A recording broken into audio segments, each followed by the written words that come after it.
Vaxt gələcək ki, Azərbaycanda bir uşağın özü çox uşaqlı ailəsi var. Çünki Azərbaycanda uşaq artımı o qədər aşağı düşüb ki, məsələn, sən bir fakt deyim, 1990-cı ildə Azərbaycanda 1 milyon 100 bin uşaq doğulub, indi isə 80 bin uşaq doğulub. 10 dəfə uşaq doğumu azalıbdır. Bunun bir səbəbi Azərbaycanlıların, xüsusən produktiv nəslin, gənclərin ailə qurub, uşaq dünyaya gətirilən 3-4 milyon Azərbaycan tərk eləməsi ilə bağlıdırsa, bir hissəsi Azərbaycanda yaranmış ağır sosial-iqtisadi vəziyyətlə bağlı ki, adamlar məsuliyyəti daşıya bilmirlər. Dünyaya uşaq gətirmək məsuliyyətin üzərinə görmüş ki, saxlamaq mümkün deyil, oxutmaq mümkün deyil, tibbi cəhətdə sağlamlığını təmin etmək mümkün deyil və s.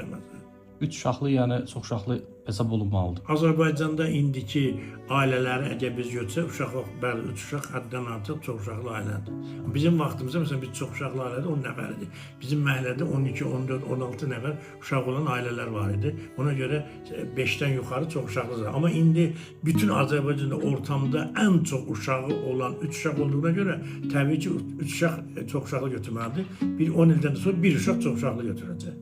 Çünki doğum yoxdursa, elə doğudan ailələrin hamısı bir uşaqlıca demək çox uşaqlı olur. Həm də 5 uşaqlı ailə çox azdır. Yoxdur, çox nadir hallardır. Çünki bunun üçün dövlət dəstək verməyən heç bir ailə böyük bir instituta çevrilə bilməz.